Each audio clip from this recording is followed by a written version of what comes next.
বাজারে এখন হাজার হাজার ফোন, কিন্তু একটা ফোন যদি দেখতে আলাদা হয়, সফটওয়্যার একদম ক্লিন আর পেছনে লাইট জ্বলে, তাহলে সবার নজর তো ওদিকেই যাবে। হ্যাঁ, আমি নাথিং ফোনের কথাই বলছি। কিন্তু প্রশ্ন হলো, এই ইউনিক ডিজাইনের ফোনটি কি আপনার জন্য সত্যিই ভালো, নাকি শুধু দেখতে সুন্দর কিন্তু কাজে খারাপ? আজকের ভিডিওতে থাকছে নাথিং ফোন 4 এর সব ভালো দিক এবং খারাপ দিক। আর সবথেকে বড় কথা হলো, এই ফোনটি আপনার জন্য কিনা জানতে শেষ পর্যন্ত ভিডিওটি দেখবেন। তাহলে চলুন শুরু করা যাক। প্রথমে ভালো দিকগুলো নিয়ে আলোচনা করি। ডিজাইন এবং build quality. Nothing for the first time aluminium unibody pro ভার্সনে ব্যবহার করেছে, যেটা আপনি হাতে নিলেই একটা প্রিমিয়াম ফিল পাওয়া যায়। আধা স্বচ্ছ ব্যাক, ডটেড টেক্সচার, মিনিমাল কিন্তু বোল্ড লুক, এবং নীল ও পিঙ্ক কালার দুর্দান্ত। নাথিং ফোনের সবথেকে এক্সাইটিং পার্ট যেটা, গ্লিফ ম্যাট্রিক্স। তবে এটা কিন্তু শুধু লাইট নয়, এটা একটা টুল হিসেবে কাজ করে, এবং নোটিফিকেশন লাইট আপনি কাস্টমাইজ করে ইউজ করতে পারবেন। ভিডিও রেকর্ড করার সময় একটা লাল আলো ব্লিঙ্ক করে, যেটা প্রাইভেসির জন্য কিন্তু দারুণ। ফোন উল্টো করে রাখলেও আপনি বুঝতে পারবেন যে আপনাকে কে মেসেজ দিয়েছে, এবং ডিজিটাল ডিটক্সেও সাহায্য করবে আপনাকে। ডিসপ্লের কথা যদি বলি, 6.83 ইঞ্চ অ্যামোলেড ডিসপ্লে ব্যবহার করা হয়েছে, 144 হার্টজ রিফ্রেশ রেট, যেটা আপনি গেম খেলার ক্ষেত্রে বাড়তি সুবিধা পাবেন। এলটিপিএস প্যানেল ব্যাটারি সাশ্রয় করে, এবং 1.5K রেজলিউশন, কন্টেন্ট দেখতে দারুণ। সফটওয়্যার। নাথিং ওএস 4.1 অ্যান্ড্রয়েড 16 ব্যবহার করা হয়েছে এবারে, এবং কোনো ব্লুটওয়্যার নেই, একদম ক্লিন। ইউএফএস 3 স্টোরেজ, যে কোনো অ্যাপ ফাস্ট ওপেন হয়। উইজেটটাও দারুণ, call recording, mini game, AI summary, essential space button, সব অপশন রয়েছে। 3 বছর ওএস আপডেট প্লাস 6 বছর সিকিউরিটি প্যাচ। দীর্ঘমেয়াদী ব্যবহার করার জন্য এটা খুবই ভালো।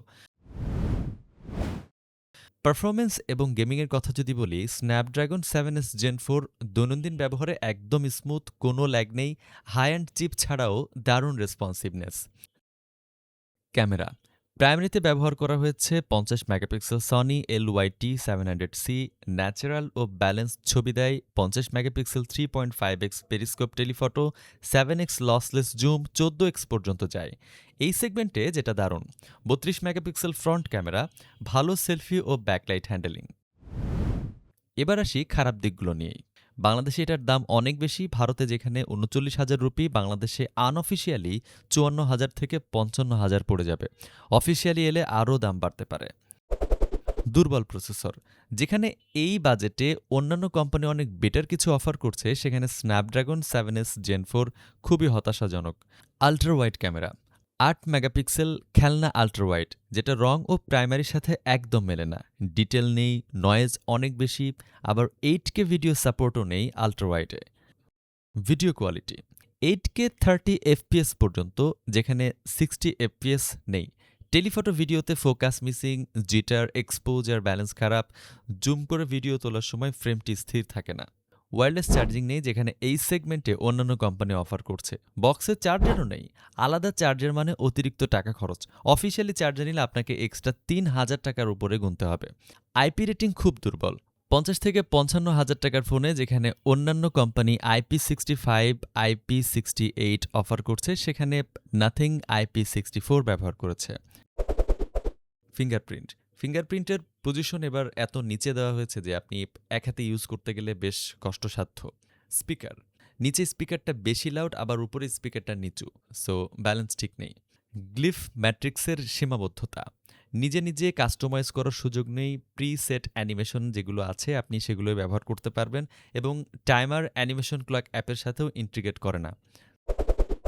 ফাইনাল ওপিনিয়ন যেটা, এটি তাদের জন্য যারা ফোনকে শুধু টুল নয়, একটা ফ্যাশন বা আইকন হিসেবে দেখেন। গ্লিফ লাইট, ক্লিন সফটওয়্যার ও ইউনিক ডিজাইন সত্যিই ভালো, কিন্তু বাংলাদেশে ৫৫,০০০ টাকা দাম দেওয়া, দুর্বল প্রসেসর, খারাপ আল্ট্রা ওয়াইড ও ওয়্যারলেস চার্জিং না থাকায় কিছুটা হতাশাজনক। আমার পরামর্শ, আপনি যদি ন্যূনতম ডিজাইন, ইউনিক লুক ও ক্লিন অ্যান্ড্রয়েড এক্সপিরিয়েন্স চান, আর বাজেট যদি আপনার ৫০ থেকে ৫৫,০০০ টাকা হয়, তাহলে আপনি কিনতে পারেন। আর যদি পারফরমেন্স, ক্যামেরার সব দিক, ওয়্যারলেস চার্জিং ও ভালো দাম চান, তাহলে অন্য অপশন দেখা যেতে পারে। যেমন আপনি এই বাজেটের আশেপাশে Samsung A56, OnePlus Nord 4, Realme GT60 আপনি পেয়ে যাবেন। So thank you for watching my video. Next কোনো ভিডিওতে আপনাদের সাথে আবার দেখা হবে ইনশাআল্লাহ।